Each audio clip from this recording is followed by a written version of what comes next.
నమస్తే, నేను మీ సాగర్ గౌడ్. ప్రస్తుతానికి మనము ఆర్ట్స్ కాలేజ్ ప్రాంగణంలో ఉన్నాం. ఇదే ఆర్ట్స్ కాలేజ్ వేదికగా ఎన్నో ఉద్యమాలు చేసి స్వయం పరిపాలన కోసం ఎన్నో ఆశయాలతో మనం తెలంగాణ సాధించుకున్నటువంటి ఈ తెలంగాణ నేడు ఒక నిరంకుశ పాలన, ఒక నియంతృత్వ పాలన వేదికగా మారింది.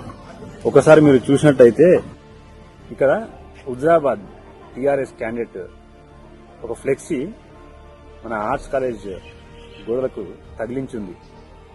అంటే ఈ ఒక్క ఉదాహరణ మనం తీసుకున్నట్టయితే ఈ రాష్ట్రంలో ఎలాంటి నియంతృత్వ పాలన కొనసాగుతుందో మనం అర్థం చేసుకోవచ్చు. ఈ నియంతృత్వ నిరంకుశ గడీల పాలనకి వ్యతిరేకంగా తెలంగాణ రాష్ట్ర అధ్యక్షుడు బండి సంజయ్ అన్న భాగ్యలక్ష్మి ఆలయం నుంచి ప్రజా సంగ్రామ యాత్ర మొదలు పెడుతున్నారు. ఈ యాత్రకు నేను వెళ్తున్నా. మరి మీరు